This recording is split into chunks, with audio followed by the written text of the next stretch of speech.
2018 Mercedes-Benz Class Car Review. Trying to think of criticisms for almost any members of Mercedes-Benz's class lineup thinks a bit like picking nits having a Monet painting. You are nearly reduced to stabbing the canvas which has a crayon to find something ought to have complaint. Similarly, finding fault with all the latest class coupe and cabriolet models takes some effort, an effect reinforced even as spent time from the updated for 2018 versions from the luxurious full-size two-doors, that offers a new engine, the carmaker's latest driver assistance features, and subtle styling revisions. The good points of 2018 Mercedes-Benz class: glorious looks, feel, and power, impeccable construction, well-integrated safety tech. The bad points of 2018 Mercedes-Benz class: cabriolets are tight on trunk space, new steering wheel controls don't feel expensive. The Holy Trinity. These changes follow quick for the heels of people applied for the four-doors class. As using the sedan, the non-AMG two-door V8 models, formerly badged S550, happen to be rechristened S560 and given Mercedes-Benz's ubiquitous twin-turbocharged 4.0-liter V8. Replacing a twin-turbo 4.7-liter V8, the brand-new engine stirs up 463 horsepower, a gain of 14, and precisely the same 516 lb-ft of torque. The engine also gains advantage from a fuel-saving cylinder deactivation feature that closes half on the cylinders under light loads, although only from the coupe version, not the cabrio. The S560 coupe comes standard with 4MATIC all-wheel drive, even so the S560 cabriolet is strictly rear-wheel drive. A very similar, in it hand-built, twin-turbo 4.0-liter V8 gets into the Mercedes-AMG S63 in 2010, where it makes a mighty 603 horsepower and 664 lb-ft of torque. Here again, several .0-liter supplies a gain in horsepower 26 ponies, to get exact. However, its peak torque remains exactly the same as the engine it replaces, a twin-turbo 5.5-liter V8. Mercifully, a year ago's at times jerky 7-speed automatic transmission, fitted which has a multiplate clutch connecting it to your engine, is gone. In its place sits an impeccably behaved version on the same 9-speed automatic used inside S560, although while using clutch pack coupler. All-wheel drive remains standard about the S63 coupe and cabriolet, though the system has with additional holdover torque distribution as opposed to outgoing setup. That nifty trick compelled Mercedes to rebrand this version as 4MATIC Plus. Mechanically, the 12-cylinder Mercedes-AMG S65 remains the identical. That's not entirely a bad thing, considering the twin-turbocharged V12 621 horsepower and 738 lb-ft of torque. The only downsides for the S65 are its occasionally clunky 7-speed automatic transmission here which has a conventional torque converter plus the lack of an all-wheel drive option.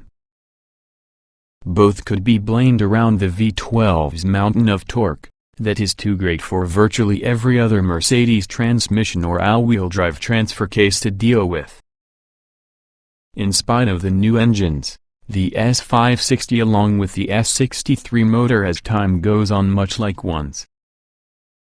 The 4.0-liter V8 offers snappier throttle response as opposed to ultra-smooth 4.7 and 5.5-liter engines it replaces. And we tip our cap to your S63's 9-speed automatic transmission, which exhibits none in the low-speed slipping sensations, occasional gear change stumbles, or laggard responses to manual shifts in the 7-speed unit. We suspect the S560 and also the S63, comparable to their four-door siblings, will likely be slightly quicker inside our testing. The freshened S65 won't be, Also it likely will again be slower compared to $70,000 less expensive S63 due to the greater mass and absence of launch-aiding all-wheel drive traction. Every two-doors class otherwise remained smoother than melted butter poured more than a Teflon mattress. Setting the adaptive suspension to its Sport Plus, or about the AMG's only race modes adds barely a whiff of starch on the baseline comfort ride. They're all quiet, too, perhaps the cabriolet models, at least when their triple or acoustically lined cloth tops are raised. Those lids filter out enough noise to convince you that you're traveling in a fixed-roof car. They also is usually powered along at increases to 31 miles per hour within 20 seconds. As before, the cabriolet can effectively nix most front seat wind buffeting at highway speeds while using top-lowered, due to a power-deploying rear wind blocker along with a pop-up air deflector that runs over the windshield header. A manually installed secondary wind blocker that covers the corner seats further helps preserve hairdos but generates a reasonable bit of noise. Pretty.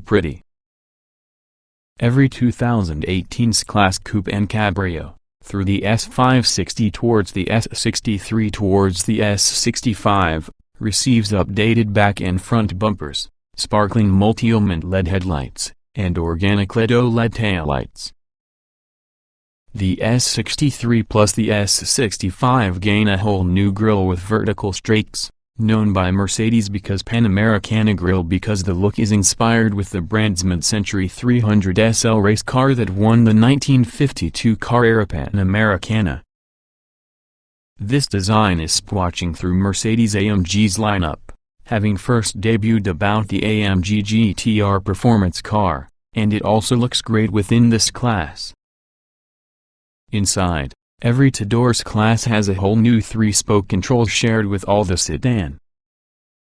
In what qualifies like a big deal among Mercedes faithful, the cruise control switches have moved coming from a steering column stalk to your wheel itself. The tiller also gains a similar pair of touch-sensitive thumbpads since this class sedan plus the A-Class. The right-hand pad manipulates the very center display. As you move the left navigates the digital gauge cluster's menus. Those twin, 12.3-inch TFT screens now share an individual glass cover.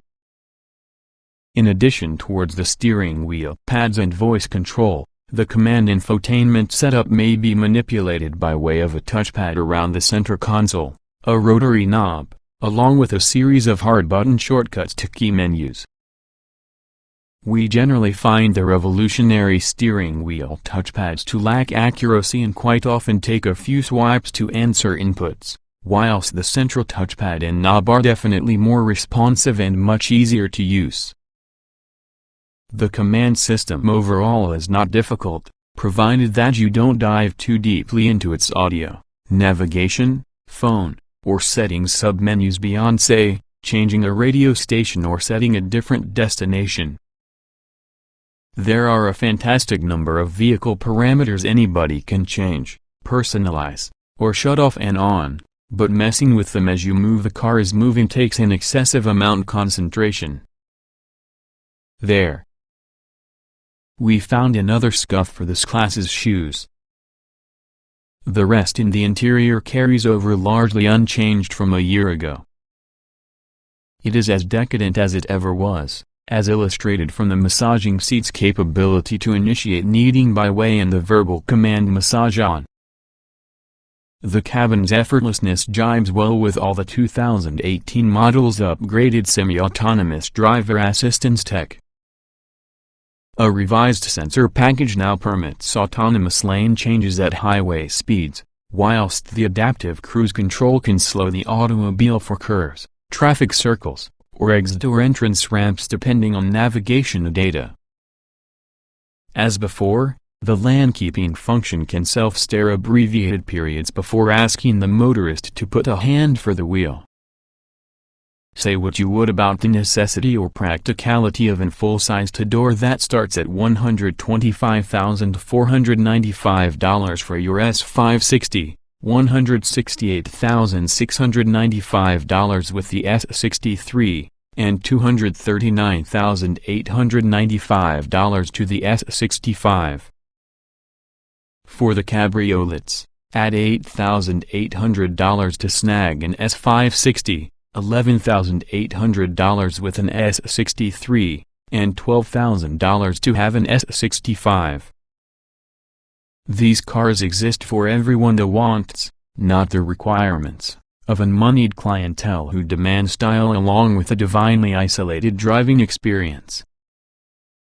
This class coupes and cabrios keep succeed wildly at those pursuits, while being as close to make their own as you'd expect given their prices.